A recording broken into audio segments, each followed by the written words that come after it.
하나님께서 오늘 우리에게 주신 영의 양식은 신약성경 마태복음 24장 32절부터 44절까지 우리 한 목소리로 합독하도록 하겠습니다. 무화과 나무의 비유를 배우라. 그 가지가 연하여 지고 잎사귀를 내면 여름이 가까운 줄을 아나니 이와 같이 너희도 이 모든 일을 보거든 인자가 가까이 곧 문 앞에 이른 줄 알라. 내가 진실로 너희에게 말하노니 이 세대가 지나가기 전에 이 일이 다 일어나리라. 천지는 없어질지언정 내 말은 없어지지 아니하리라. 그러나 그 나날 그때는 아무도 모르나니 하늘의 천사들도 아들도 모르고 오직 아버지만 아시느니라. 노아의 때와 같이 인자의 임함도 그러하리라. 홍수 전에 노아가 방주에 들어가던 날까지 사람들이 먹고 마시고 장가들고 시집가고 있으면서 홍수가 나서 그들을 다 멸하기까지 깨닫지 못하였으니 인자의 임함도 이와 같으리로. 그때에 두 사람이 밭에 있음에 한 사람은 데려가고 한 사람은 버려둠을 당할 것이요 두 여자가 맷돌질을 하고 있음에 한 사람은 데려가고 한 사람은 버려둠을 당할 것이라. 그러므로 깨어있으라. 어느 날에 너희가 말른지 너희가 알지 못함이니라. 너희도 아는 바니 만일 집주인이 도둑이 어느 시각에 올 줄을 알았더라면 껴있어 그 집을 뚫지 못하게 하였으리라. 이러므로 너희도 준비하고 있으라. 생각하지 않는 때에 인자가 오리라. 아멘. 이 말씀은 하나님께서 하신 말씀을 통해서 주신 교훈의 제목. 시작. 아버지 하나님, 오늘 단 귀한 믿음의 자녀, 세상 모든 것 다 내려놓고 깨어있는 자가 되어 주님 앞에 나온 이 귀한 발걸음, 정말 주님 다시 오신 그날까지 깨어있어 우리 주님 맞이할 수 있는 아버지 하나님 자녀 되게 하옵소서. 예수님의 이름으로 기도드립니다. 아멘. 어제는 재난 문자 우리 폰을 갖고 계신 분들은 다 받았으리라 봅니다. 어느 누구는 들어오고 어느 누구는 안 들어오고 하는 그 모습 보게 되는데, 아무튼 대부분 폰을 갖고 계신 분들은 재난 문자가 들어왔는데 뭐가 들어왔습니까? 전북 장수군에 있는 지진이 일어났다는 것을 보게 됩니다. 그래서 제가 알아보니까, 또 네이버에 알아보니까 7월 달만 일어난 지진이 우리 대한민국뿐만 아니라 북한에도 있었다는 것을 보게 됩니다. 그 이진에도 쭉 나와 있는 것을 보니까 한반도도 안전한 지대는 아니다라는 것을 깨닫게 됩니다. 그래서 지진이 일어난 것을 바라보니까 규모 지진이 일어난 3.3이 일어난 것이 바로 북한 함경북도 길주에 일어난 것인데, 그게 언제냐? 7월 한 달 동안입니다. 7월 3일 날. 그리고 또 7월 5일 날 똑같이 함경북도 길주에서 또 지진이 일어났습니다. 2.1 지진이 일어난 것을 보게 된 것이죠. 그 다음 경남 함안군 동북 함안군에 일어난 것인데, 그게 언제냐라고 했을 때 7월 17일 날 일어났다. 그래서 보게 됩니다. 그리고 또 7월 28일에는 언제냐라고 했을 때 북한에 있는 함경북도 길주에서 또다시 7월 28일 날에 2.0이라는 지진이 또한 일어났습니다. 그리고 또 어제는 전라북도 장수군에 있었던 것을 보게 됩니다. 7월 29일 날 지진이 일어났다. 것을 알 수 있는 것이죠. 이런 지진이 우리 한반도에 계속 끊임없이 일어나고 있다. 7월 한 달 동안만 일어나는 것인데, 그 이전에 6월 달도 계속해서 한반도에 어떻습니까? 지진이 일어났다는 것을 알 수가 있습니다. 그러면 우리 믿음의 모습들, 이런 지진이 일어났을 때 우리는 어떻게 해야 될까? 깨어 있어야 된다는 것이죠. 깨어 있지 않으면 우리 믿음의 모습들, 언제 내가 땅이 갈라져서 또 내가 거기에 파묻힐지 모른다는 겁니다. 그러면 어떻게 있어야 우리가 깨어 있을까? 라고 했을 때 우리가 그러면 안전한 지대로 옮겨야 되는가? 그럼 안전한 지대로 옮겼다 해서 또 거기가 보장되느냐? 그렇지 않다는 겁니다. 그럼 어떻게 해야 깨어 있을까? 라는 것을 우리가 생각해 보자는 겁니다. 오늘 말씀 제목입니다. 깨어 있으시길 바랍니다. 근데 깨어 있어야 돼. 이 시간에 깨어 있지 않으면 우리 믿음으로서 어느 누구든지 당할 수밖에 없다를 꼭 기억하시길 바랍니다. 그러면 하루 24시간 계속해서 잠자지 않고 깨어 있으란 말이냐? 그렇게 살 수는 없습니다. 우리 사람은. 때로는 피곤해서 졸릴 때도 있습니다. 그럴 때마다 우리 믿음으로 한번 우리 옆에 있는 믿음의 식구들 보시길 바랍니다. 졸고 있는 분들도 계시고 눈을 아주 날카롭게 뜨고 계신 분들도 계실 것이고 하는 그 모습 보게 됩니다. 눈은 떠 있지만은 멍하게 쳐다보는 멍 때리고 있는 분들 또한 있음을 보게 됩니다. 이 시간에는 목사님 멍 때리지 마시고 아시겠습니까? 예배 시간에 우리 믿음들 말씀에 귀가 열려서 눈이 또한 뜨여져서 하나님께서 들려주신 말씀과 또한 그것이 무엇인가를 눈에 보고 또한 우리가 실제 삶 속에서 승리하는 저와 우리 모든 것들이 되어야 된다는 걸 꼭 명심하시길 바랍니다. 그래서 늘 깨어있는 저와 우리 것들이 되어서 정말 주님이 언제 오실지는 알 수가 없지만은 그때 우리가 기쁨으로 주님을 맞이할 수 있는 모든 믿음의 식구들 되시기를 주님 이름으로 간절히 축원드립니다. 그러면 우리가 여기서 우리가 한번 생각해 보자는 겁니다. 어제 재난 문자가 일어났을 때에 다들 스마트폰 그런 그 모습 볼 때 이 지역은 지진이 안 일어났기 때문에 천만다행이구나 라고 우리가 생각할 수가 있음을 보게 됩니다. 그러면 지진이 일어난 그 지역은 우리 믿음의 것들 하나님을 믿는 사람이 있을까 없을까? 있다는 겁니다. 꼭 우리 예수님 믿는 사람도 있을 것이고 믿지 않은 사람들도 있을 겁니다. 그러면 그런 곳에서 내가 있지 않아서 감사하다라고 우리가 생각할 수가 있음을 보게 된 것이죠.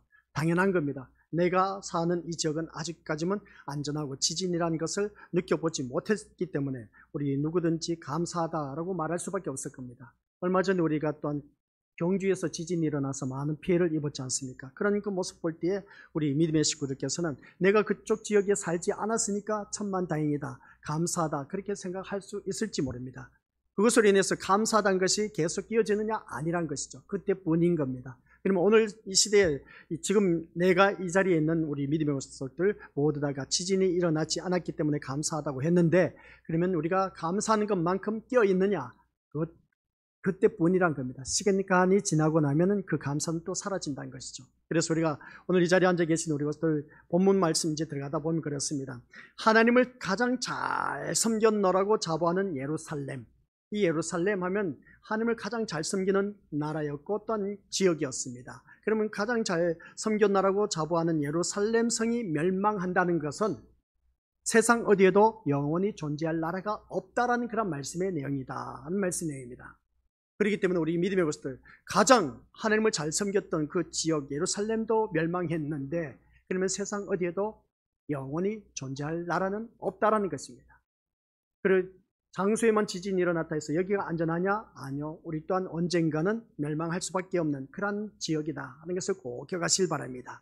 그래서 하나님께서는 예루살렘을 멸망으로 이끄셨다면 다른 나라들이 예루살렘보다 더 나아서 하나님 뜻에 부합되는 나라로 존재하지 않는 이상 멸망은 불을 본 듯 뻔한 일이다 하는 것을 알 수가 있습니다. 그러므로 예루살렘 멸망의 징조는 예루살렘만 해당된 것이 아니라 이 세상에 대한 징조가 아닐 수가 없다라는 말씀 내용입니다.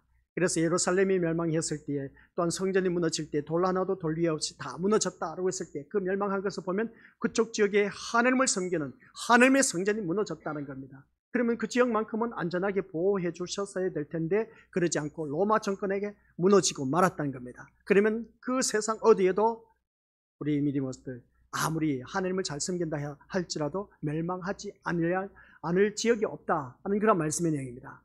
이게 바로 오늘 이 세상에 대한 징조가 아닐 수 없다는 것을 기억하자는 것이죠. 따라서 지금은 세상이 멀쩡하게 존재하는 것처럼 보인다고 해도 이것은 하나님의 뜻 안에 붙들려 있는 것이지 결국은 멸망한다는 것을 꼭 기억하시길 바랍니다.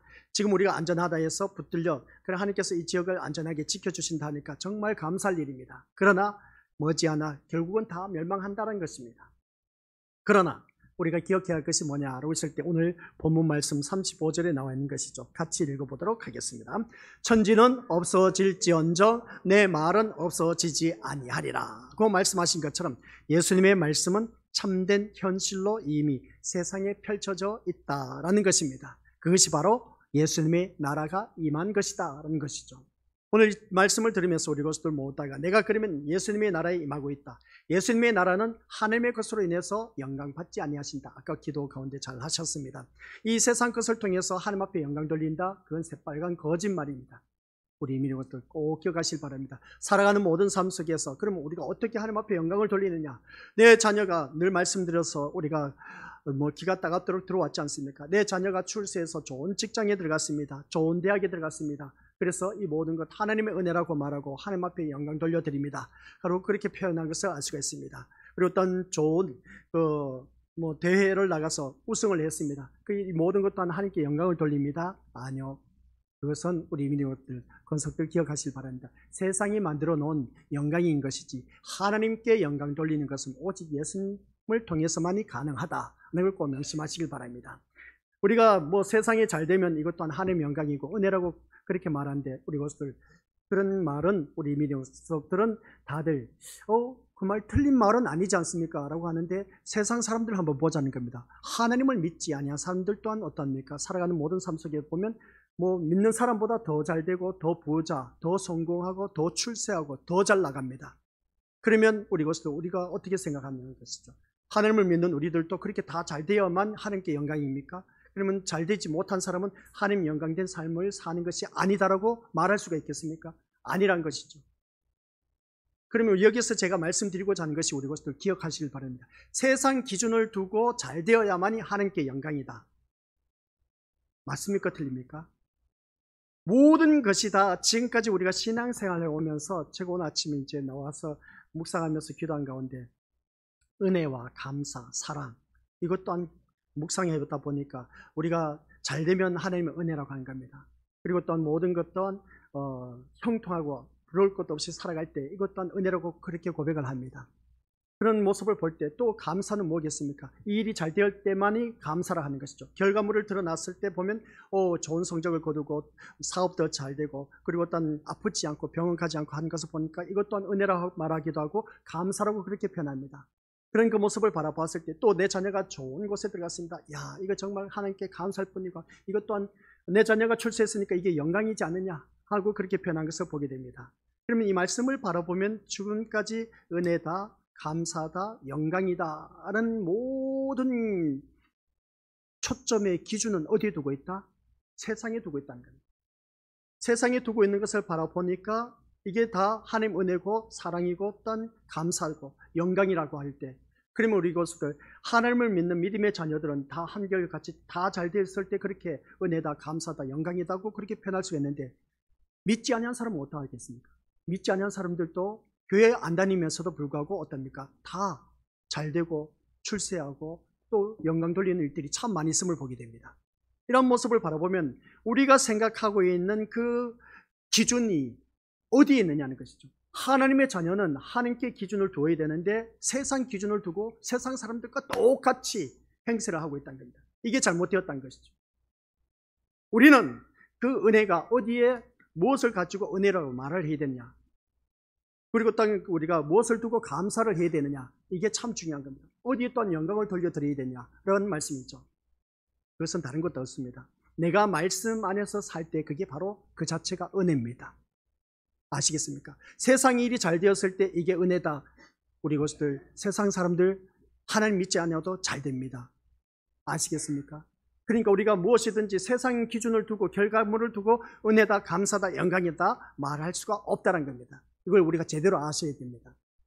그래서 믿음 생활하면서 우리가 세상 것 잘 되었을 때 은혜다, 감사다, 영광이다 라고 그렇게 표현한 것을 볼 때 우리 세상 기준을 두면 안 된다는 것.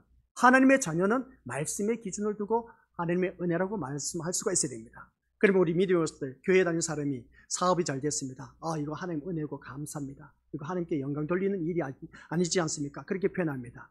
아니요, 우리 믿음으로서들 그것은 내가 사업하는 것이 잘 되어서 번창했다라고 했을 때 그게 하나님 앞에 감사다, 영광이다, 은혜다? 아니요, 우리 믿음으로서들 이게 하나님 은혜고 감사고 영광이 아닙니다. 아니 목사님 무슨 말씀을 또 그렇게 하십니까? 세상 사람들 한번 비교해 보자니까요. 세상 사람들도 사업하면 잘 되고 형통하고 번창합니다. 그럼 그 사람들 하나님 앞에 감사한 거 봤습니까? 은혜라고 말한 거 봤습니까? 영광이라고 말한 거 봤습니까? 다 자기 의를 드러낸다는 것이죠. 그럼 교회 다니는 사람은 이게 하나님 영광이고 기쁨이다. 그러면 같이 교회 다니는 사람은 사업이 번창하지 못해 안 되었다고 그런 모습을 바라보면 그 사람은 하나님 영광이 아니네. 그럼 그 사람에게는 감사가 없겠네. 또 그 사람에게는 은혜가 없겠네. 말할 수가 없다는 것이죠. 그래서 우리가 믿음 생활하면서 세상 기준에 초점을 두고 은혜다, 감사다, 영광이다 말할 수가 없다는 겁니다. 오직 우리는 말씀 안에서 기준을 두고 초점을 두고 은혜다, 감사다, 영광이다 그렇게 말할 수 있는 자가 되어야 됩니다. 그러면 우리 내 자녀가 좋은 직장에 들어가서 이거 정말 감사할 일이지 않습니까? 그죠? 맞는 말씀입니다. 좋은 일입니다. 근데 내 사업이 잘 돼서 그런 모습을 바라보았을 때 이것 또한 하나님 앞에 영광이고 감사라고 말할 수가 있습니다. 틀린 말은 아닙니다. 그죠? 또 이것 또한 은혜라고 말합니다. 근데 그것을 근본적으로 우리가 알고 있어야 된다는 겁니다. 그 근본적으로 잘 된 이유가 무엇인지 그것을 알아야 된다는 것이죠. 그 모든 것이 다 하나님께서 주관하고 계시는데 자세히 보면은 내가 말씀 안에서 살 때에 우리 믿음의 것들 그 삶이 그게 바로 영광이고 영광 가운데 살아가는 그 모든 사람에게 너희 필요한 모든 것을 다 채워주신다고 했습니까? 안 했습니까? 빌립보서 4장 19절에서 말씀하고 있습니다. 그러면 그 말씀을 통해서 우리 믿음의 식구들은 내가 말씀 안에서 살면은 내 자녀가 잘 될 수도 있고 못 될 수도 있습니다. 그리고 또한 사업이 번창할 수도 있고 망할 수도 있습니다. 그런 모습을 통해서 우리 믿음의 것들 지난 시간에도 말씀드려서 알고 계시지만 일이 잘 되어도 못 되어도 하나님의 은혜요 또한 감사라는 것을 우리가 더욱더 우리가 마음판에 새길 줄 아는 자가 되어야 되는 겁니다. 그래서 모든 것이 다 하나님의 자녀는 말씀의 기준을 두고 은혜다, 감사다, 영광이라고 말할 수가 있어야 된다. 이게 바로 우리 믿음의 것들 나의 하나님이 그리스도 예수 안에서 영광 가운데 그 풍성한 대로 너희 모든 쓸 것을 채워주신다. 이 모든 것이 다 은혜, 감사, 영광이 다 들어가 있습니다. 그래서 우리가 말씀 안에서 산다는 그 자체가 얼마나 큰 축복이라는 것을 다시 한 번 더 깨닫게 된 것이죠. 그래서 우리가 말씀에서 벗어나면 이것은 어느 누구든지 은혜가 떨어질 수밖에 없습니다. 감사가 없습니다. 그리고 또 영광 돌릴 것도 없습니다.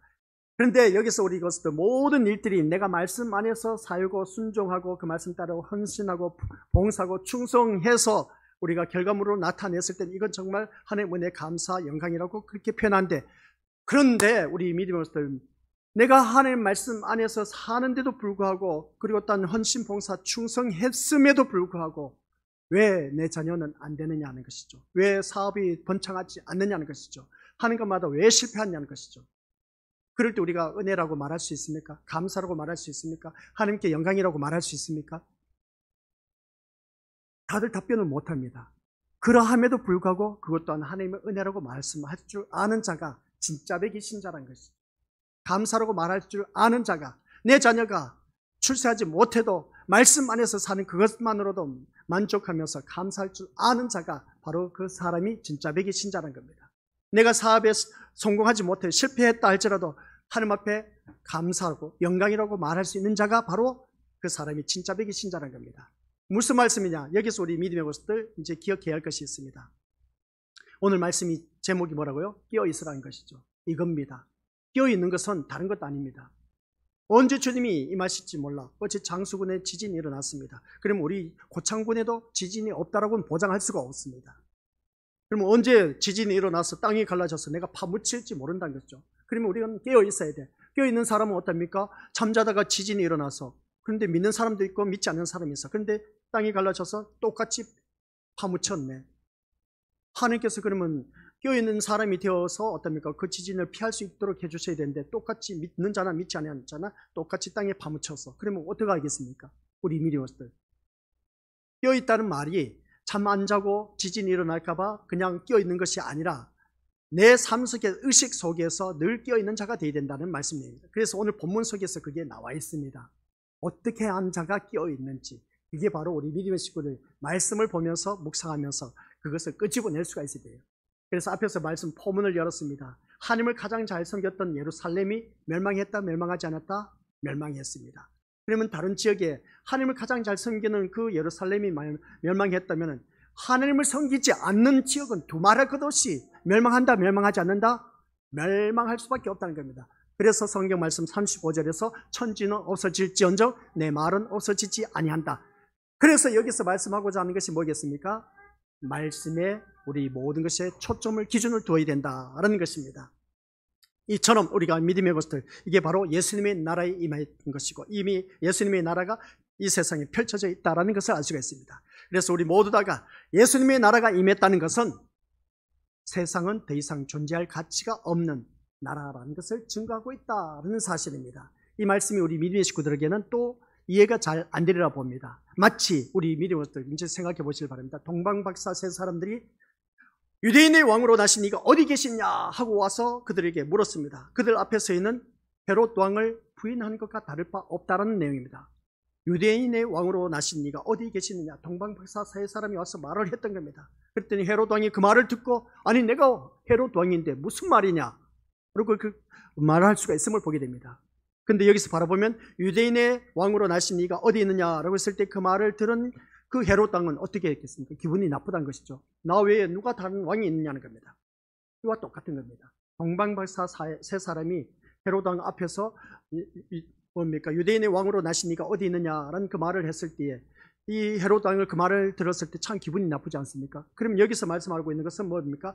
헤롯 왕을 부인한 것과 똑같은 발언인 것을 바라보게 됩니다. 진짜 왕은 유대인의 왕으로 나신 네가 있다는 겁니다. 동방박사 세 사람이 말한 것은. 그러면 현실에 지금 정권을 잡고 있는 헤롯 왕이 왕이다 아니다? 육적으로 바라봤을 때 왕이지만 진짜 왕은 유대인의 왕으로 나신 네가 온다는 것입니다. 동방박사 세 사람이 말한 것이죠. 이 말씀을 듣다 보면 그렇습니다. 헤롯 왕이 참된 왕이었다면 또 다른 유대인의 왕이 있어야 할 이유가 있다 없다? 없다는 겁니다. 근데 헤롯 왕은 참된 왕이 아니란 것이죠. 근데 참된 왕이 있다는 겁니다. 그래서 동방박사 세 사람이 유대인의 왕으로 나신 네가 어디 있느냐 묻는 이유는 헤롯 왕을 부인하는 것과 똑같다는 것이죠. 이러한 것처럼 우리 믿음의 것들 세상에서 살아가는 우리들의 모습을 보면 이 예수님의 나라가 임했다는 것은 세상은 더 이상 존재하지 않는다라고 했을 때, 근데 이 세상은 지금 존재하고 있다는 겁니다.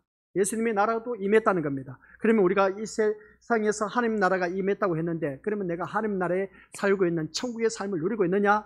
아니란 것이죠. 찬송가 가사 내용 늘 말씀드렸지만 내 주 예수 모신 곳이 그 어디나 하늘나라, 내 주 예수와 동행하니 그 어디나 하늘나라고 했는데, 천국이라고 했는데 내 사는 삶이 천국이냐? 아니란 것이죠. 우리 것들 이 자리에 앉아 계신 믿음의 식구들 모두가 걱정 근심 없는 분 있습니까? 없습니까? 다 있다는 것이죠.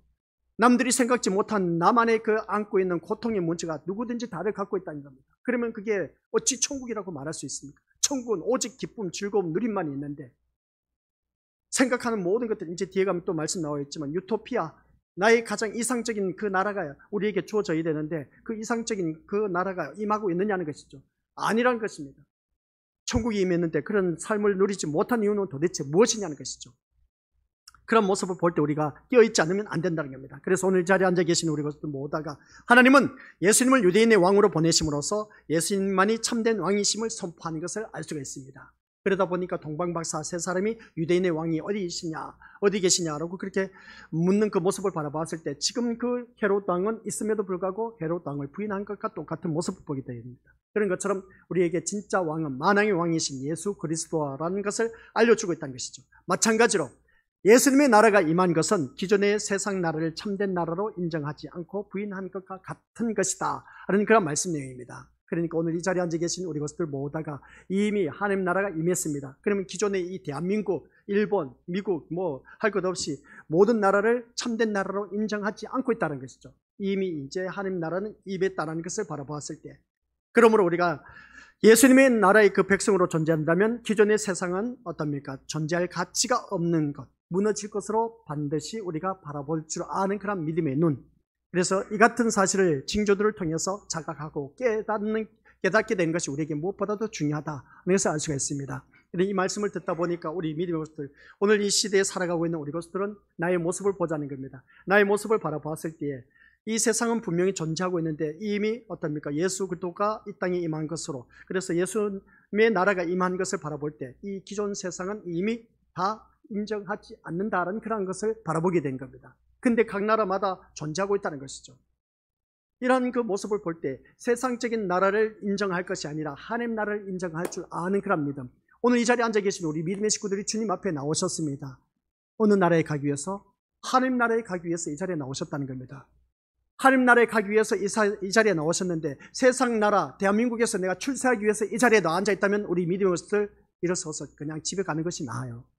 그냥 집에 가서 하고 싶은 일을 하는 게 낫습니다. 집에 가서 일하는 것이 낫습니다. 세상 나라에 잘 되기 위해서, 복받기 위해서 이 자리에 나왔다면 이 자리에 일어서서 그냥 집에 가는 게 훨씬 낫습니다. 내가 하나님 나라에 가기 위해서 이 자리에 나와 앉아 있다면, 천국에 대한 목적을 갖고 있다면 이 자리에 나왔으면 우리 것들 어느 누구든지 이 말씀에 귀를 기울여야 되고 내가 끼어 있어야 된다 하는 걸 꼭 명심하시길 바랍니다. 그래서 오늘 본문 말씀 보니까 징조로 보게 되는 것이 뭐냐라고 했을 때에 다들 잘 알고 있는 것처럼 32절 무화과 나무의 비유를 배우라 하면서 이 말씀을 하고 있음을 보게 됩니다. 여기서 무화과 나무의 비유를 말씀해 주고 있는데, 가지가 연하여 지고 잎사귀를 내면 여름이 가까운 줄을 아는 것처럼, 잎사귀가 나서 연한 것을 보니까 여름이 가까웠다, 무성해지니까 이제 열매를 따게 됐으니까 가을이 됐다 하는 것을, 징조들을 바라보면서 나무가 자라는 것을 보면서 어떻습니까? 시와 때를 알 수 있지 않습니까? 그죠? 연한 가지가 나서 새싹이 나고, 새싹이 나서 이제 무성해지고 열매를 낸다 하는 것을 보면 때를 우리가 감지하고 있습니다.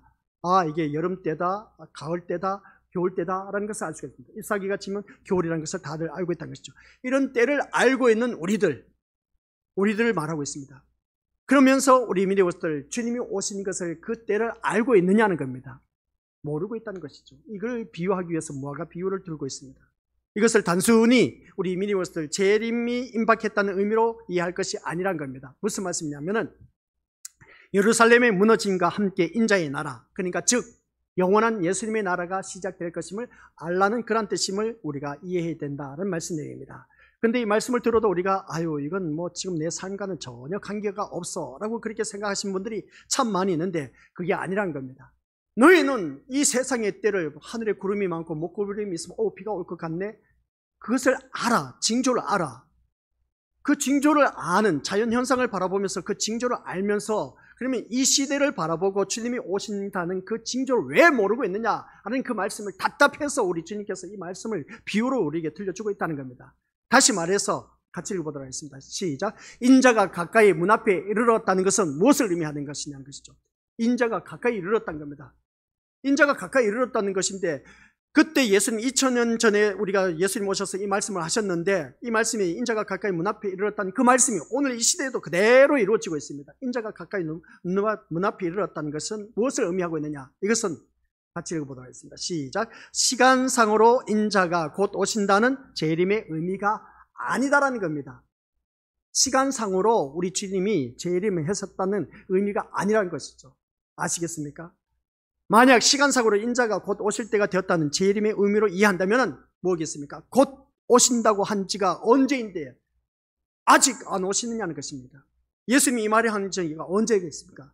인자가 가까이 문 앞에 이르렀다고 말씀한 후에 벌써 2000년의 시기가 지났는데, 그러면 이 말씀이 맞지 않지 않습니까? 그죠? 그럼 이 말씀이 뭐겠습니까? 예수님의 그 재림의 의미가 아니란 겁니다. 인자가 가까이 온 줄, 문 앞에 이르렀다는 것을 재림이 임했다는 것이 아니란 것이죠. 그럼 이 말씀을 우리가 어떻게 해석을 해야 되느냐는 것이죠. 그리고 우리가 성경 말씀을 보면은 그냥 가볍게 읽고 넘어간다는 것이죠.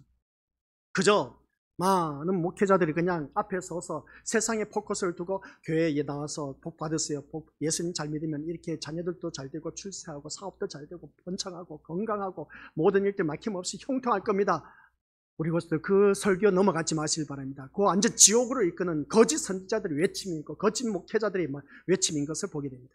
참된 선지자, 참된 목회자는 그게 아니라, 세상 복 받으라는 말이 아니라, 어떻게 하면 너희가 하나님 나라에 가는데 어떻게 해야 잘 갈 수 있는지 그 말씀을 가르쳐주고 있다는 겁니다. 그런데 잘 가르쳐주고 있는데도 불구하고 우리 믿음의 들 말씀대로 살려고 하니까, 아니 세상은 지금 현실인데 이 세상에서 내가 잘 먹고 잘 살아야 이것 또한 하나님 영광이고 기쁨인데, 근데 내가 못 되고 있어. 근데 말씀대로 살아야 돼. 말씀대로 살았는데도 잘 안 돼. 그러면 이게 어떻게 천국이라고 말할 수 있겠느냐는 것이죠. 말씀대로 살았으면 뭔가 잘 돼야 되지 않습니까? 아니요. 우리 것들 성경 말씀 자세히 보세요. 진짜 자세하게 보세요.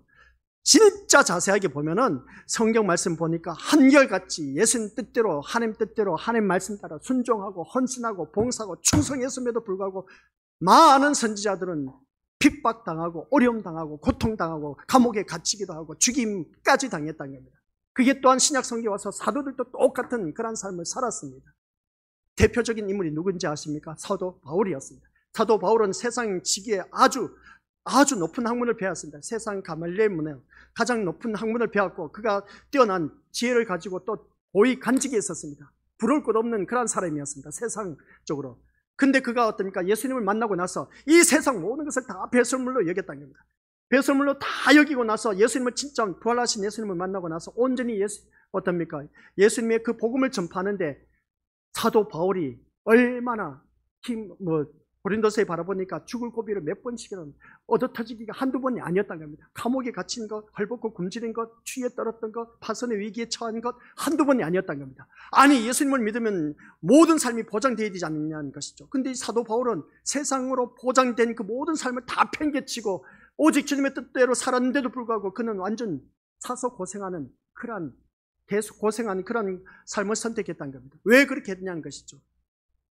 예수님 믿으면, 예수님의 복음을 전파하면 다 잘 돼야 되는데 그게 아니란 겁니다. 그러니까 성경 말씀을 자세히 보라는 겁니다. 우리 믿음의 것들 교회 나와서 세상 복 받는다, 우리 것들 내 자녀 출세한다, 사업 잘 된다, 꿈 깨시길 바랍니다. 성경에 그런 말 없어요. 안 됐지만 없습니다. 근데 성경은 가르치는 것은 딱 한 가지야. 하나님 나라 가는 길을 가르쳐주고 있습니다. 이 말씀이. 근데 왜 세상 축복에 초점을 맞추고 교회를 다니고 있는지 오늘 우리 믿음의 식구들 또한 그렇습니다. 그런 자 되지 마시기 바랍니다. 이 말씀을 보니까 그렇습니다. 우리가 인자가 곧 오신다고 한 지가 언젠데 아직도 안 오시냐는 것이죠. 2000년 전에 이미 말씀했는데 2000년의 시간이 지났는데도 불구하고 지금 우리가 2023년에 살고 있습니다. 근데 인자가 왔느냐는 것이죠. 재림 했느냐는 것입니다. 그래서 많은 이단들이 들고 일어나요. 내가 재림의 예수다. 진천지 이만희 우리 믿음의 모습들 화국수 할 것 없이 내가 교조란 겁니다. 그러다 보니까 여기 있다 저기 있다 우리가 다들 지난 시간 말씀드렸잖아요. 몰려다니지 마시길 바랍니다. 그 몰려다닌 그 집단을 죽음이 있는 독수리가 날아들어서 그것을 다 어떻습니까? 뜯어먹고 있다는 겁니다. 죽음이 있는 것이 부정한 곳입니다. 그러면 그거랑 몰려다닌 그 지역 무리를 어떻습니까? 부정한 지역이라는 겁니다.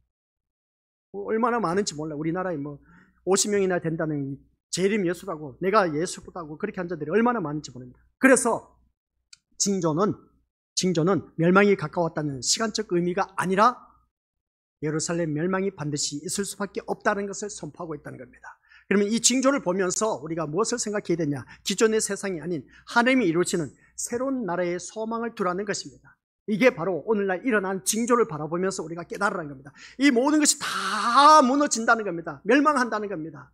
멸망하면서 이제는 새로운 세계가 우리에게 도래한다는 것이죠. 그걸 새로운 나라의 소망을 갖고 우리가 살아가라는 그런 뜻인데, 그래서 이 말씀을 통해서 우리 믿음의 것들, 세상은 지진으로 흔들리고 기근과 전쟁으로 고통을 받고 있습니다. 러시아와 계속해서 그 전쟁이 일어나고 있지 않습니까? 그런 그 모습을 바라봤을 때 우리 믿음의 것들, 기근과 지진 그리고 단 전쟁 계속해서 끊임없이 일어나고 있습니다. 예수님 당시에도 일어났고 지금도 일어나고 계속 일어나고 있습니다. 그때마다 끼어있으라고 한 겁니다. 끼어있는 것이 어떤 말씀이냐는 것이죠. 오늘 또한 이 시대에 살아가는 삶의 모습 보니까 불법이 성함으로 말미암아 사람들이 사랑이 식어져 가고 있습니다. 옛날 우리는 그래도 이웃 사랑 얼마나 참 깊었습니까? 요즘은 이웃 사람이 죽어가도 몰라 그냥. 한 건물에 아파트에 살면서도 옆에 사람이 죽어갔는데도 누가 죽었는지도 알 수가 없어. 근데 옛날에는 어떻습니까? 옆 사람, 이웃집에 사람이 죽었다면 아이고 그 사람 안 됐다 하면서 안타까워하면서 다들 슬퍼하고 애통한 그 모습 보게 되는데, 근데 오늘날 이 시대는 그게 아닌 겁니다. 불법이 성함으로 말미암아 사랑이 식고 서로 대적하면서 미워하면서 살아가는 오늘 이 시대, 우리 믿음의 것들 이 말씀을 통해서 보니까 이것이 바로 예수님이 말씀한 징조입니다. 우리는 이 징조를 지금 현실에서 생생히 목격하고 있지 않느냐는 것입니다. 목격하는 것을 넘어서서 우리 자신 또한 징조에 해당되는 자로서 내가 살아가고 있다는 겁니다. 서로 미워하고 대적하는 모습이 우리에게 없는 사람 어디 있겠습니까? 다 있지 않습니까? 서로 미워하고 질투하고 괜히 그냥 긁어서 부스럼내게 하고 못살게 하고 깎아내리고 그런 그 부정적인 말을 하고, 하나님의 자녀가 좋은 말은 할 줄 알아야 되는데 좋은 말은커녕 오히려 들어서 옆에 있는 사람을 깎아내리고 비판적이고 부정적인 말을 하고 있는 오늘 우리들의 모습, 오늘 살아가는 삶의 모습이 징조야. 그게 마지막 때의 징조란 겁니다. 그 마지막 때의 징조가 나를 통해서 본인을 알라는 것입니다. 나도 똑같은 그런 징조의 형상을 내가 하고 있다는 것이죠. 그럼 그 사람은 어떻게 될까? 껴있어야 되는데 내가 하나님의 자녀라고 하면서 옆에 사람 헐뜯고 부정적으로 바라보고 못살게 하고 깎아내리고 그냥 그렇게 한다면, 헌담하고 한다면 그게 과연 하나님의 자녀냐는 것이죠. 아니란 겁니다. 하나님의 자녀는 그럴 수가 없다는 겁니다. 내가 거룩하니 너희도 거룩할지라고 했는데 거룩한 것은커녕 교회 다니면서도 불구하고 거룩한 모습을 찾아볼 수가 없고 세상 사람들과 똑같은 행세를 하고 있으니 이게 어찌, 이게 징조란 겁니다. 이게 징조래요. 교회 안에서는 그래도 뭔가 달라야 되는데 교회 다니는 사람들마저도 그런 세상 사람들과 똑같은 모습이 있다 보니까 그래서 뒤에 나오면 노아 홍수가 나오지 않습니까? 노아 홍수가 나오는데 마지막 때까지 비가 온데도 불구하고 그들은 일상생활에 취해 있었다는 겁니다. 오늘 이 자리에 앉아 계신 우리 믿음의 식구들이 일상생활에 내가 취해 있지 않느냐는 것이죠. 세상 사람들과 똑같은 삶을 살고 있다는 겁니다. 그래서 여러분은 이러한 세상을 원하지 않을 것입니다. 사람들 누구나 유토피아를 꿈꾸고 있습니다. 그러니까 아까 말한 것처럼 이상적인 사회를 꿈꾸고 있습니다. 근데 그 이상적인 사회가 환상일 뿐이란 겁니다. 그토록 원하는 유토피아는 절대로 우리에게는 이루어지지 않습니다. 왜냐하면 이 사람에게는 유토피아를 이룰 수가 없는 자질이 없기 때문에 그렇습니다. 이상적인 사회를 이룰 수 있는 거 사람이 이룰 수가 없습니다. 지진과 전쟁으로 불안해하고 서로 미워하고 대적하면서 남을 짓밟을서라도 어떻습니까? 자신은 성공하고 싶은 것이 오늘 우리들의 모습인 겁니다. 이것으로 타인에게 상처를 주기도 하고 또한 나 또한 상처를 입기도 하는 그 모습을 보게 됩니다. 이러한 세상이 영원할 수가 없다는 겁니다. 이 세상이 영원할 것 같죠? 아니요. 돈만 있으면 다 잘 될 것 같죠? 아니요. 우리 것들 돈 있어도 생명 앞에서는 어쩔 수 없습니다. 죽어가는 인생, 돈 아무리 일확천금 갖다 줘봤자 그 사람 생명 살릴 수가 없습니다. 지금 잘 살고 잘 먹고 잘 누린 거 이게 영원할 줄 알죠? 아니요. 얼마 가지 못합니다. 이런 말씀을 통해서 우리 믿음의 것을 깨달으라는 겁니다. 이 같은 징조들을 보면서 세상이 무너질 수밖에 없는 당위성을 우리가 확인하자는 것이죠. 이처럼 징조를 통해서 세상은 곧 무너질 것임을 확인하자는 겁니다. 아시겠습니까? 세상은 무너지게 되어 있습니다. 또 이것을 확인하면서 예수님의 나라에 소망을 두게 되는 이가 바로 신자라는 것입니다. 아까 말씀드렸지 않습니까? 포문을 열 때 이 예루살렘 지역은 오직 하나님만 섬기는, 하나님을 가장 잘 섬기는 지역이었습니다. 근데 그 예루살렘이 멸망했다는 겁니다. 멸망했다는 것은 뭐겠습니까? 하나님을 가장 잘 섬기는 그 지역이 멸망했으면 다른 지역은 두말할 것도 없다는 것이죠. 이제 예를 들겠습니다. 우리 신림교회가 가장 예수님을 잘 섬기는 그런 교회입니다. 근데 이것 또한 우리가 다 무너지게 되어 있습니다. 다 무너지게 되면 우리 믿음의 것들, 그러면 우리 어디를 가서 살아야 되냐는 것이죠. 우리가 살아갈 세상은 이 세상이 아니라는 것이죠. 이 세상은 다 무너질 수밖에 없는 그러한 세상이라는 겁니다. 그럼 우리는 바라볼 수 있는 것은 오직 하나님 나라밖에 없다는 것이죠. 그래서 오늘 이 자리에 나와서 이 자리에 나온 목적이 하나님 나라를 꿈꾸면서 하나님 나라를 가기 위해서 이 자리에 나오셨다면 하나님 나라에 소망을 두고 살아가야 되는데 그게 아니란 겁니다. 우리가 살아가는 삶 속에서 예수님의 나라만이 영원한 그런 참된 가치가 있는 나라임을 깨달으면서 이 세상을 떠나야 할 것으로 우리가 바라보면서 준비를 해야 됩니다. 세상 것을 두고 떠나야 할 준비를 해야 된다는 것입니다. 이게 바로 때를 아는 자인 것입니다. 때를 아는 자. 이 세상 것을 두고 떠나야 할 나라는 것이죠. 그래서 만약 세상을 무너질 것으로 생각하지 않는다면 우리들의 삶은 세상과 다르지 않다는 겁니다. 세상은 오로지 자기의 삶에 몰두한 채 살아갈 뿐인 겁니다. 그렇습니까? 안 그렇습니까? 자기 삶에만 몰두하면서 살아갈 수밖에 없습니다. 세상이 무너질 것이라는 생각은 전혀 하지 못하고 있다는 거죠. 장수군에 어제 지진이 일어났다니까요. 그곳에 지진이 일어날 것이라고 누가 생각했겠습니까? 장수군에 사는 사람이. 우리는 이 지역에 사니까 아유 천만다행이다 생각하지만 무너질 것이라는 것을 전혀 생각지도 못했다는 겁니다. 그와 똑같다는 것이죠. 세상 또한 무너진다는 것이죠. 아시겠습니까?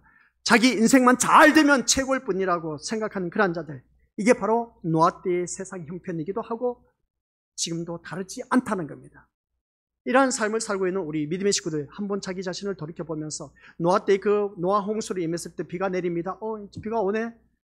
비가 계속 오다 보니까 진짜 비가 많이 오네.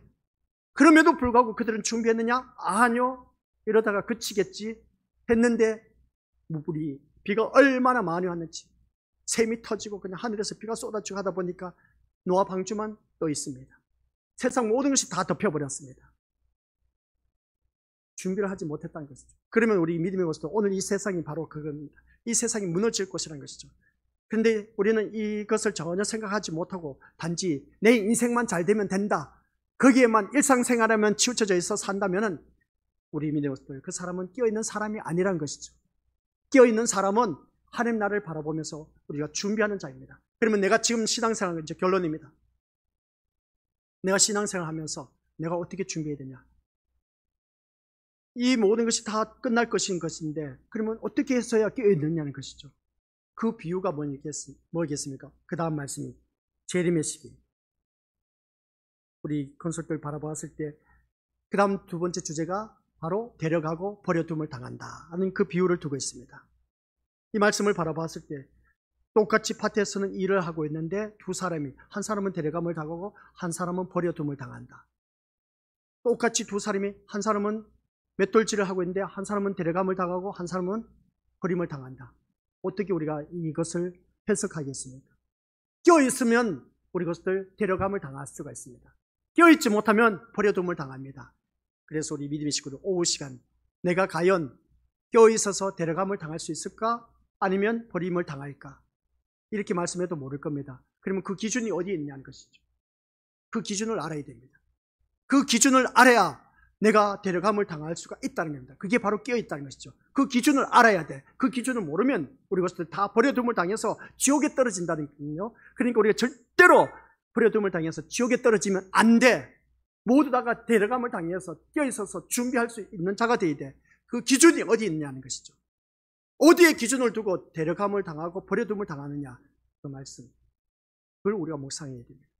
아버지 하나님 은혜 감사드립니다. 오늘 이 자리에 머리 숙인 귀한 믿음의 심령, 세상 처처에 기진과 지진이 일어나고 또한 아버지 나라와 나라의 싸움이, 전쟁이 일어나고 하는 이 모습 볼 때 홍수로 인해서 또한 무더위로 인해서 엄청난 많은 피해를 보고 있는 모습을 보게 됩니다. 이게 바로 오늘날 일어나는 우리 징조라는 것을 다시 한번 더 보게 되고, 이 징조를 통해서 마지막 때를 준비할 줄 아는 끼어있는 자가 되어야 되는데, 끼어있는 자가 어떤 자가 끼어있는지 한번 자기 자신을 돌이켜보게 하옵소서. 그 끼어있는 자는 오늘 오전 말씀은 딱 한 가지입니다. 내 목적이 세상의 성공을 바라보고 있느냐, 아니면 하나님 나라를 바라보고 있느냐. 하나님 나라를 바라보고 있는 자는 세상 것에 얽매이지 않고 하나님 나라의 소망을 갖고 신앙생활을 한다는 것 잊지 말게 하옵소서. 예수님의 이름으로 기도드립니다. 아멘.